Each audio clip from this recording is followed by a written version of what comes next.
The rain hit the pavement like a soft drumbeat, masking the tension in the air. Inside a black SUV, a man sat still, his gloved hands resting lightly on the steering wheel. His breath was steady, but his pulse was racing.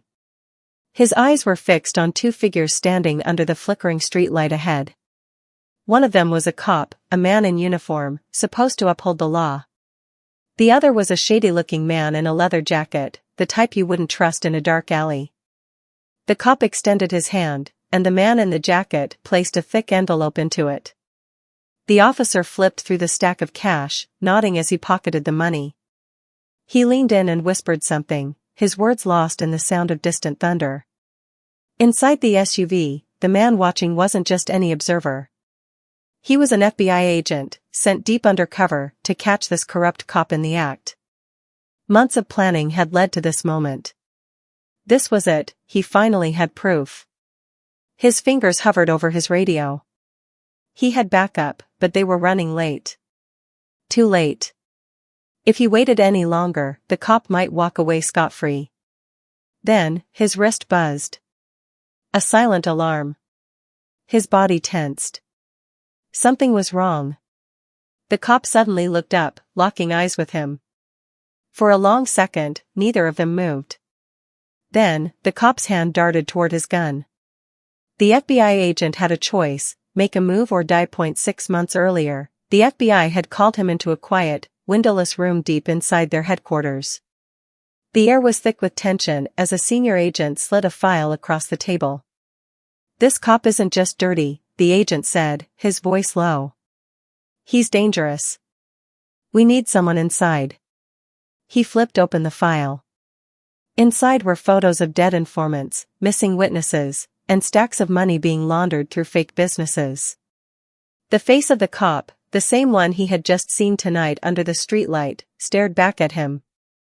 "You want me to go undercover?" he asked, already knowing the answer. The senior agent nodded. "You're the only one who can pull this off. But make no mistake, if you get caught, you're on your own." There was no hesitation. He took the case. The next few months were a blur. He changed his identity, built a fake criminal background, and slowly worked his way into the underworld. It wasn't easy. The people he dealt with were killers, traffickers, and enforcers. They didn't trust outsiders. One wrong word, one mistake, and he would have been buried in a shallow grave. But he was good at his job. Too good. The corrupt cop had taken notice. At first, the officer tested him, watching, questioning, making him prove that he was a real criminal. Then, one night, the cop invited him to a meeting. "You want in on the big money?" the cop had asked. "Be at this address.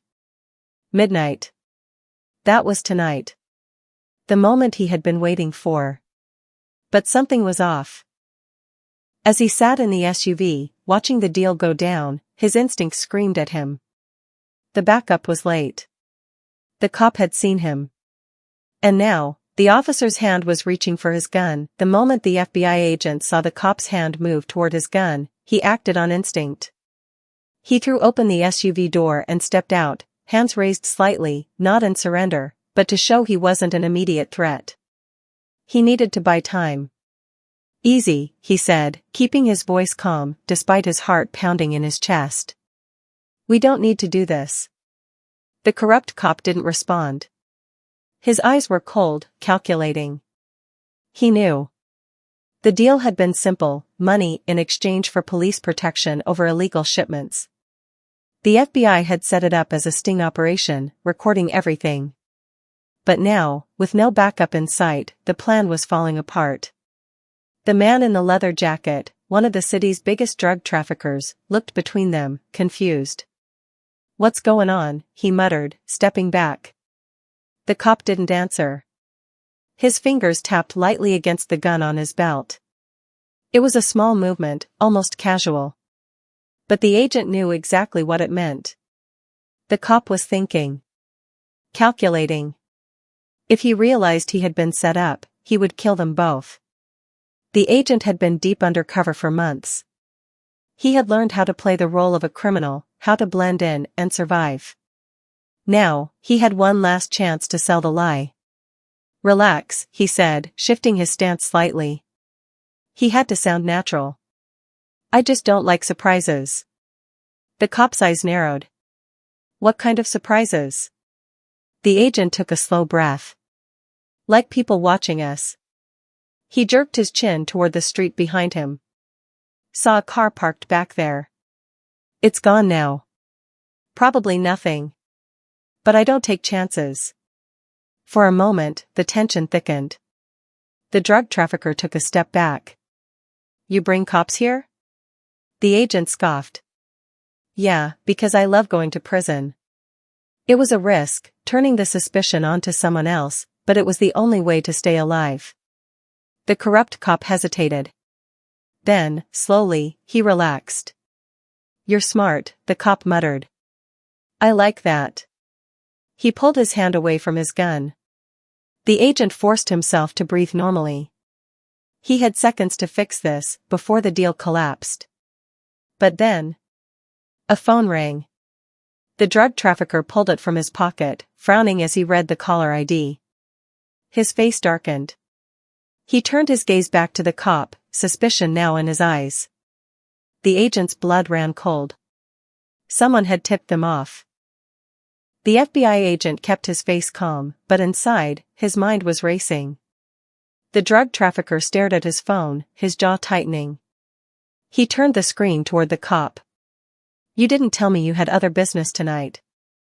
The cop glanced at the number. His expression didn't change, but there was a flicker of something, annoyance, or fear.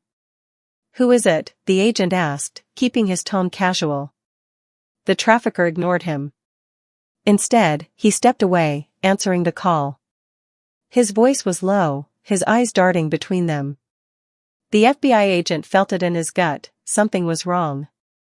The tip-off hadn't come from outside. It had come from inside the operation. Someone had warned the trafficker. Someone who knew about the sting. Someone inside the FBI. The agent had prepared for a lot of things, but this changed everything. If there was a leak inside the bureau, that meant his cover wasn't just compromised, he was now completely alone. He resisted the urge to glance toward the street. Backup was still nowhere in sight. The trafficker ended the call and looked directly at him. "You know what I hate," he said slowly. "Being lied to." The agent didn't move. "So do I." The cop took a step forward, his hand now resting on his gun again. "You got a problem?" the agent asked, his voice steady. The cop's face remained unreadable, but the trafficker's men were already moving. They circled around, blocking the exit. A new voice entered the conversation. "You need to search him." The agent turned his head slightly. One of the trafficker's enforcers, a tall, scar-faced man, was staring at him. "He could be wired," the man continued. "If he is, we need to know." The trafficker nodded. The agent's heart pounded. If they searched him, they'd find the hidden wire taped to his chest. And if that happened, they wouldn't let him leave alive. The FBI agent knew he had seconds to act. If they searched him, the wire on his chest would be found. The moment that happened, he was a dead man. His mind raced. He had been in dangerous situations before, but never this exposed. No backup. No way out. A room full of killers. The trafficker nodded to his enforcer. "Check him." The scar-faced man stepped forward, reaching toward the agent's jacket. The agent lifted his hand slowly, as if cooperating. Then, gunfire. Loud, sharp, and close. The night exploded into chaos. The FBI backup had finally arrived, but too late for a clean arrest. The agent took advantage of the distraction. He shoved the enforcer back, twisting away as bullets shattered the air. The corrupt cop lunged for cover, his gun drawn. The trafficker's men fired wildly, their instincts screaming trap. The agent ducked low, his training taking over. He needed to get out. He sprinted toward the alley behind him. A bullet whizzed past his ear. Another slammed into the brick wall beside him. He didn't stop. He couldn't. Reaching the alley, he slammed into the wall, pressing himself into the shadows. His breath came in quick, sharp bursts. Gunfire still roared behind him. The FBI was engaging, but he wasn't safe yet. Then, the cold barrel of a gun pressed against his temple. Going somewhere? The agent didn't have to turn to know who it was. The corrupt cop had found him. And now, the tables had turned, the cold steel of the gun pressed against the FBI agent's temple. "You really thought you'd walk away from this," the corrupt cop whispered, his voice eerily calm. The agent didn't move. His mind was racing. He had no weapon, no backup in sight, and a killer standing inches away. "You set me up," the cop continued, pressing the gun harder. "That was a mistake." The agent kept his breathing steady. If he panicked now, he was dead. But then, he noticed something. The cop's holster was loose. A split-second opening. It was risky. Deadly. But it was his only chance. The agent moved fast. He dropped his weight, twisting to the side just as the cop pulled the trigger. The gun fired, missing him by inches. Before the cop could react, the agent lunged, grabbing his wrist. They struggled, twisting and turning, the gun trapped between them. A second shot echoed in the alley. The bullet ricocheted off the brick wall. The agent drove his knee into the cop's stomach, forcing him backward. The gun fell to the ground. Both men lunged for it. The cop grabbed it first. The agent barely had time to react before the cop whipped the gun across his face. Pain exploded through his skull. His vision blurred. His knees buckled. And then, he was being dragged. The agent's senses came back just in time to realize he was being shoved into a car. The door slammed. The cop slid into the driver's seat, gripping the gun with one hand and the wheel with the other. "You just couldn't leave it alone, could you?" the cop growled. The engine roared to life. The car sped off, tires screeching as it tore through the streets. The agent's head throbbed, but he forced himself to stay alert. He was now a hostage. And if he didn't find a way to escape, he wasn't making it out alive. The car raced through the city streets, weaving dangerously between traffic. Rain pounded against the windshield, the wipers barely keeping up. The FBI agent sat in the passenger seat, his hands gripping the seatbelt as his mind raced. The corrupt cop had the gun pointed at him, his other hand clenched around the steering wheel. "You think you're the good guy?" the cop sneered, his eyes fixed on the road ahead. "You have no idea how deep this goes." The agent didn't respond. He was watching. Waiting. The car swerved onto a dark, deserted road. No cameras. No witnesses. This was it. The cop wasn't taking him in, he was taking him out. The agent's fingers inched toward his seatbelt buckle. The cop noticed. "Don't even think about it," he warned, jabbing the gun toward him. But the agent wasn't thinking. He was acting. In one swift motion, he yanked the seatbelt free and twisted toward the cop. The gun went off. A sharp pain tore through the agent's arm, but he didn't stop. He grabbed the cop's wrist, forcing the gun upward. Another shot rang out, shattering the windshield. The car jerked wildly. Tires screeched. The agent threw all his weight into the steering wheel. The car spun out of control. Crash. Everything went still. Smoke curled from the engine. The car was upside down, its frame crushed against a tree. The agent coughed, blinking through the pain. His head throbbed. His arm was bleeding. But he was alive. He turned his head. The cop was still in the driver's seat, barely conscious. The gun had been flung onto the dashboard. This was his chance. The agent crawled forward, his fingers reaching for the gun. But as soon as he touched it, the cop grabbed his wrist. Their eyes met. The fight wasn't over yet. The agent's muscles tensed as the corrupt cop's hand clamped around his wrist. Blood trickled from the officer's forehead, mixing with the rain that dripped through the shattered windshield. Neither man spoke. They both knew this was it. The cop's grip was strong, but he was injured. The crash had taken its toll. The agent ripped his wrist free, grabbed the gun, and aimed it directly at the man who had spent months covering his crimes. For the first time, the cop laughed. A low, bitter chuckle. "You really think taking me down will fix anything?" he rasped. "You don't get it, do you?" The agent didn't lower the gun. His breathing was ragged, his body aching, but he stayed locked in. Focused. "Then help me understand," he said. The cop smirked. "You think I was working alone? You think I was the mastermind?" He shook his head. "I was just a piece of the puzzle." "You're too late." The agent felt a chill creep down his spine. Too late for what? He wasn't bluffing. There was something bigger. The cop coughed, blood dripping from the corner of his mouth. He reached inside his jacket. The agent tensed, his finger tightening on the trigger. "Relax," the cop muttered.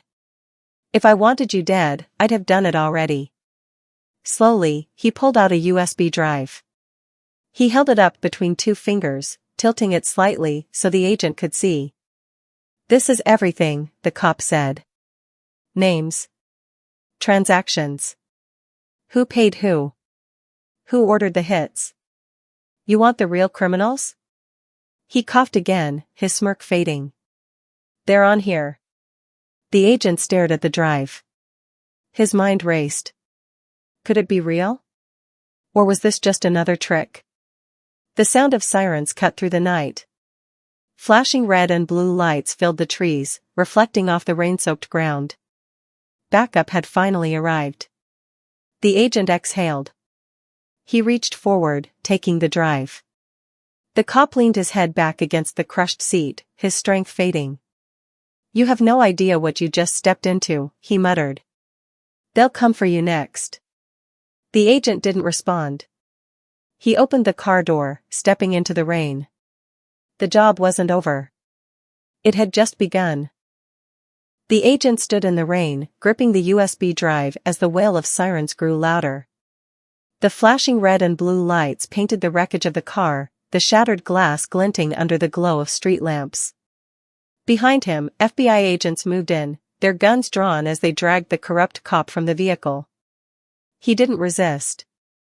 He just laughed quietly, his eyes locked on the agent. "You have no idea what you just started," the cop murmured. The agent ignored him. He was already thinking ahead.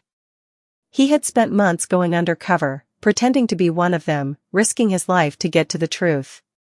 And now, after all the lies, the deals, and the close calls, he had the evidence. The real question was, who could he trust with it? Back at headquarters, the agent sat in front of a laptop, watching as the IT team decrypted the USB. The screen flickered, and then... Files. Hundreds of them. Transactions. Hidden accounts. Names. His stomach tightened as he scrolled. Police chiefs. Judges. Politicians. This wasn't just about one corrupt cop. It was a system. And that system wasn't going to go down without a fight. The agent exhaled, leaning back in his chair. He thought about everything he had been through, the shootouts, the betrayals, the close calls. He had made it out alive. But now, he was a target. He wasn't afraid. He had done his job. And he would keep doing it, no matter what came next. Because if this case had taught him anything, it was this. Justice wasn't about wearing a badge. It was about what you were willing to do when no one was watching. He closed the laptop, his mind already set. This wasn't the end. It was just the beginning.